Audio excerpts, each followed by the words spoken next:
Okay, so I had three choices of films opening this weekend. I could go with a fantasy film that doesn't look interesting, a sci-fi film that looks completely shallow, and the only thing that's coming out that I've talked about before, Spongebob, which has been around since 1999.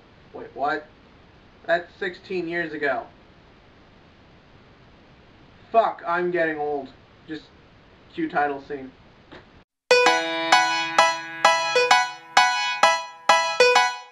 Spongebob, Sponge Out of Water, something like that, is a 2015 apparently last-ditch effort to make some money off the annoying yellow sponge that's been around way too long. Now, first up, some clarity. I was obviously a small child when SpongeBob came out, and like all small children, I watched it. And looking back on it and seeing some repeats, the first 3 seasons or so of SpongeBob were actually very well done and continued with a lot of the Ren and Stimpy and Rocko's Modern Life of actually pretty intelligent humor, or at least for what it is. And apparently after that, after season 3, the producers left, new people came on board, and they kept getting shifted around. Then MTV bought Nick and basically just turned it into this completely bland, one-note dog shit it is nowadays, and obviously SpongeBob went with it.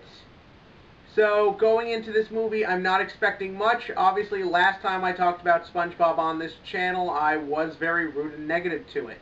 Why? Because from what I've seen of the series now, it's basically just this mean-spirited, unintelligent, really loud and annoying pile of garbage, as it feels like most kids' cartoons have turned into these days.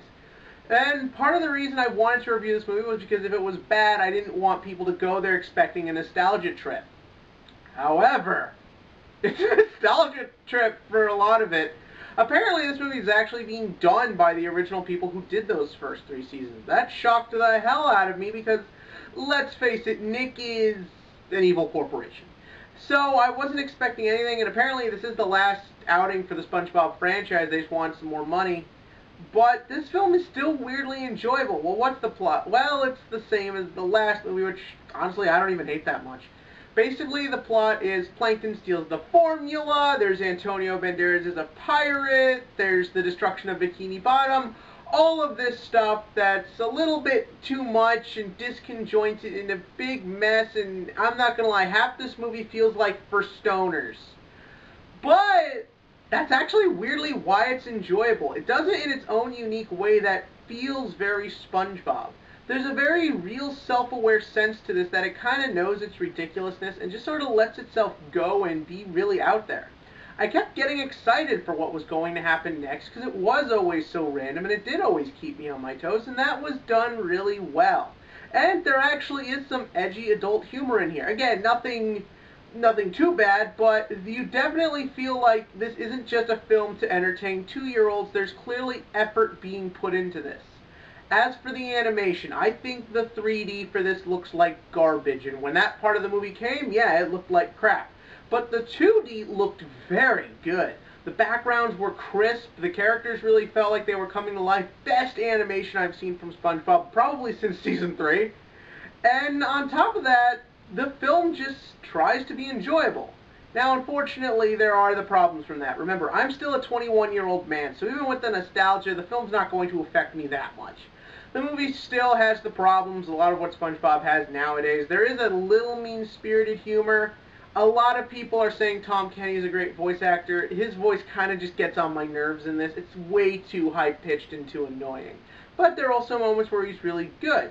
And, like I said, so long as the humor can keep itself maintained, the film stays stable. Is it anything great or spectacular? Absolutely not. Is it enjoyable for what it is and actually worth your money? Surprisingly, yes. I'm going to say SpongeBob 2, because that's all that matters, is a 7 out of 10 on the comedy scale, because it's actually surprisingly decent. Again, will this be like last year's Lego Movie? God, no. But is it worth checking out? Go for it, man. Get your nostalgia, and if you're a stoner, you'll love this shit. What do you love? In the comments section below, give me your favorite cartoon that you would like to be seen turned into a movie. And as always, click to like and click to subscribe, because let's see what else I'll be proven wrong with this year.